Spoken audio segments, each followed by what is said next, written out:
Hello, my creative artists. Last time we explored paper weaving, and this time we are going to continue on with our skill through doing some weaving with yarn to create this cute little rainbow.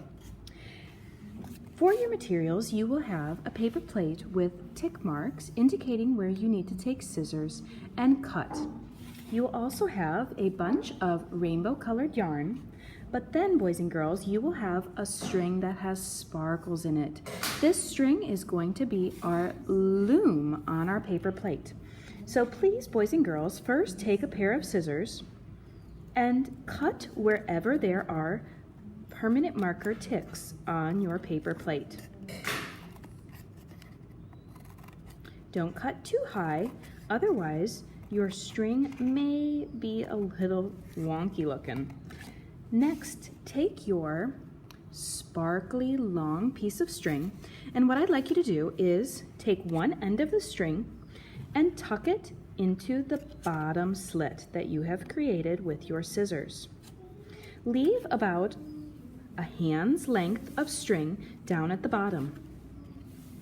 Then take the string and sneak it into the very left slit. Then back down again to the bottom. I may make my bottom slit a little bit longer because we are going to be putting the string multiple times into this bottom.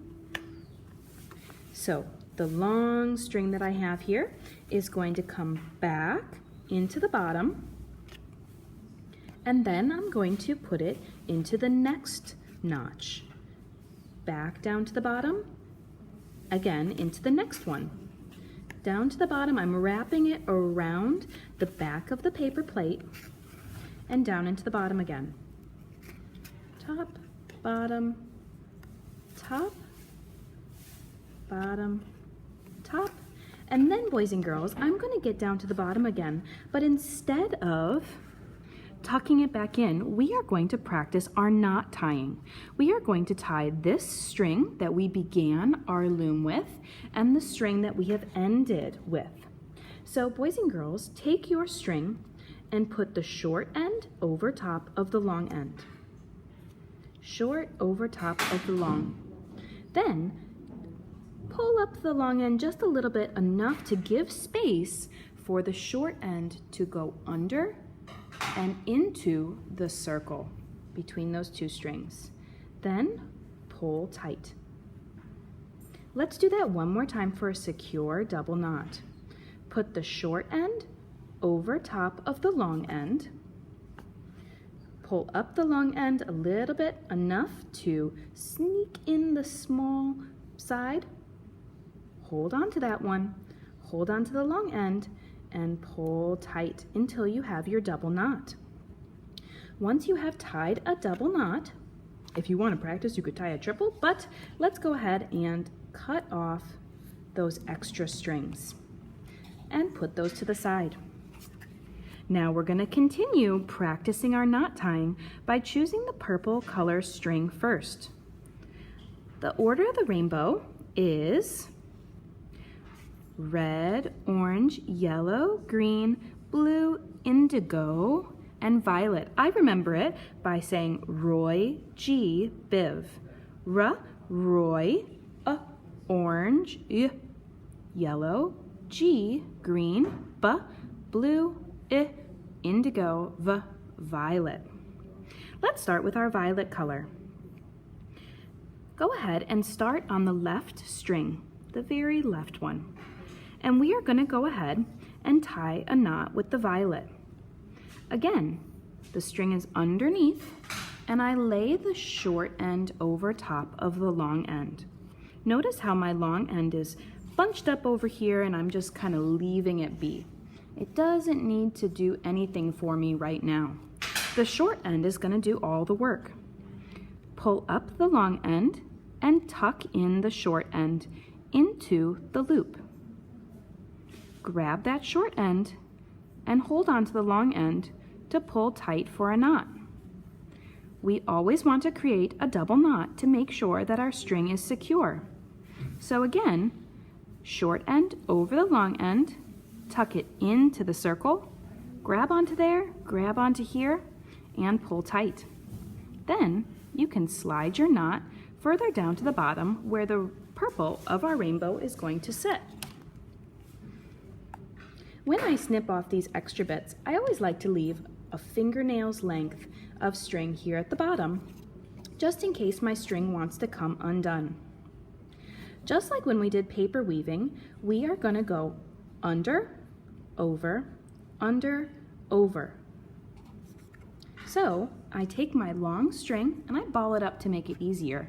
And I am going to start by going under the second string, over the third one, under the fourth one, over the fifth one, under the sixth one, and lastly, over the last one, the seventh string. We have 7 strings.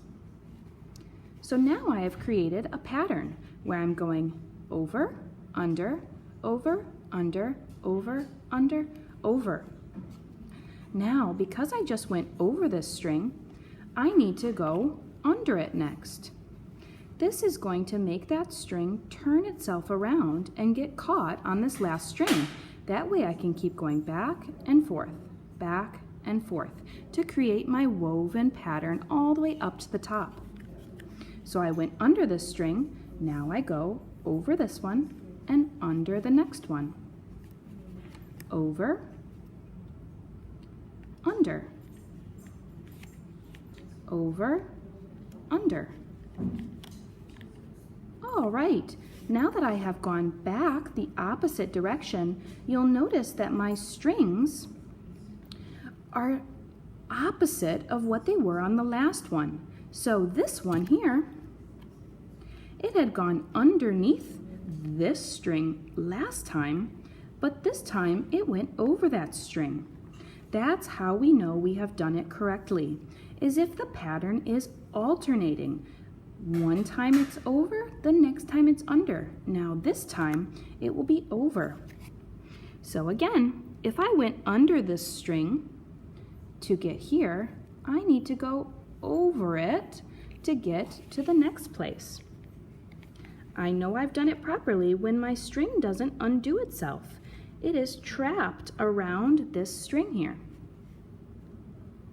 Under, over, under, over, under, and over. Again, look at how my pattern is alternating.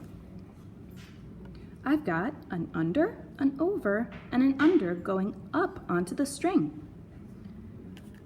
So, boys and girls, I'm going to continue to weave my purple string until I am almost to a point where I'm out of it. So I am almost out of my violet string, and I need to move on to doing my indigo string next, which is this dark blue color. It's different than this teal blue color that would be coming afterwards.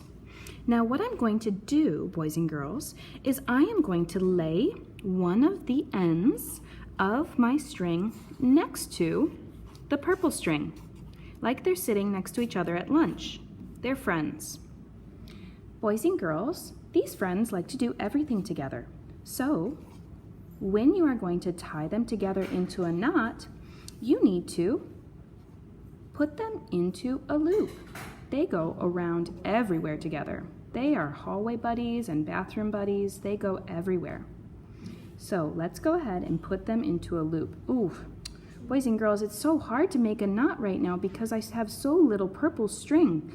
It's really frustrating to make a knot this way. I think I'm going to make it a little easier on myself by undoing some of my purple until I have longer string. This will make it simpler for me to tie a knot. Oh, that's a bit better. So I'm going to make the strings friends again. Okay. Now remember, they go everywhere together, so twist them around into a circle. So they are sitting on top of their long ends. So your string should look just like mine. Next, they want to be sneaky together. So they sneak underneath and into the inside of the circle. Then they're about to get caught. So they quick pull together into a knot.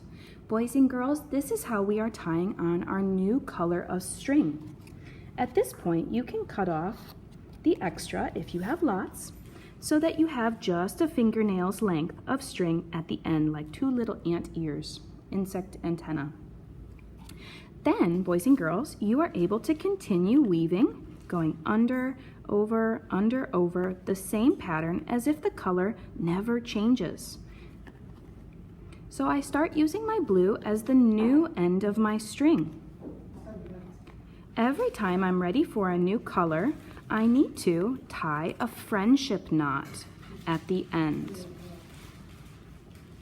I'm getting ready to put on my red string for the last color of my rainbow. Let's go over one more time how to tie the friendship knot. I have the long end of my red string bunched up. No need to worry about it. It's on its own. Put the two ends of your colors together and loop them around into a circle so that they're sitting on top of each other. Then tuck those short little ends into the center of your circle, grab onto them, grab onto the other side of your strings, and pull them until they're tight. If you've got extra, you can snip those bits off until you've got two insect antennae. Now I'm going to continue my weaving. Remember, boys and girls, when you're weaving, no need to pull on your strings too tight. If I pull my strings like this, my rainbow strings get a little funky. They look a little bunched up. I want to be gentle with my weaving so that the warp strings of my loom don't get pulled around all over the place. I've gotten all of my colors done, but now I have this leftover string here. What I'm going to do is I am going to tie a knot at the very end.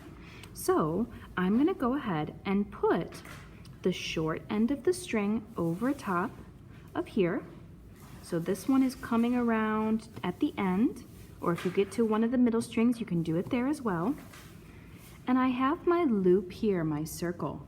I need to tuck the short end into the center. And then for this one, boys and girls, I am only going to pull on the short end. The reason is because I want that string to be nice and tight at the end without any gaps in the string here. So I've got that nice and tight. And I'm just going to let that be a single knot, which will be secure enough to end our rainbow on. Last thing is, in your materials, you will see that I have given you a little bit of fluff to glue some clouds on. If you have glue at home, you are welcome to glue it in some different places on your rainbow to make it look more like a sky. All right, boys and girls, have a fun time weaving.